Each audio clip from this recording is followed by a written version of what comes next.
welcome back to the Vodafone stand. So recently, Vodafone turned 40, and to celebrate and commemorate that moment, on our stand we've got 40 years worth of devices.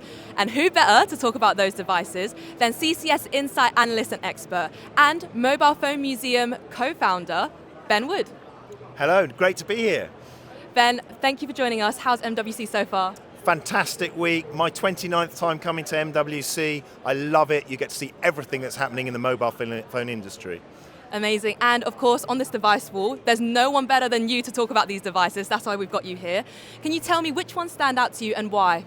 Well, let's start at the very beginning, the Motorola Dynatac. This was the seminal device conceived in the 1970s, launched in 1984-85, and it was one of the first phones on Vodafone's network in the UK.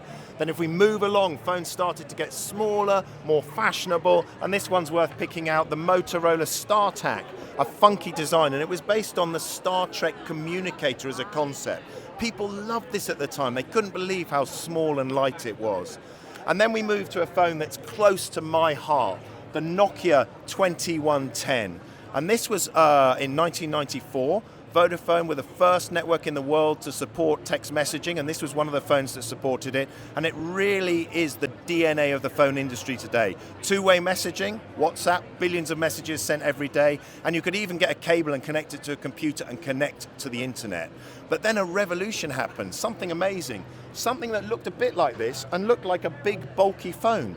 This is the Nokia Communicator 9000, and what was mad about this product was when you opened it, there was a computer inside, and it even has an internet and a fax button. People were absolutely blown away when they saw this. And then Nokia democratized the mobile phone for the world with the arrival of the totally iconic Nokia 3310.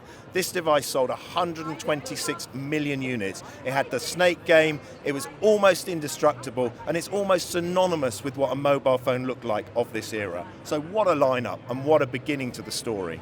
Amazing, Ben. Thank you for sharing. I wasn't expecting that phone to open up, so that was quite a surprise.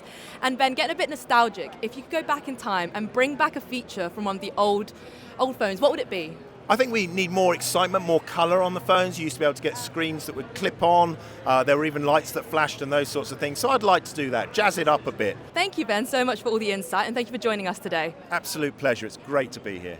And for those of you at MWC, please come to our stand to see these phones for yourself. Otherwise, if you're watching from home, head over to mobilephonemuseum.com to see much more online.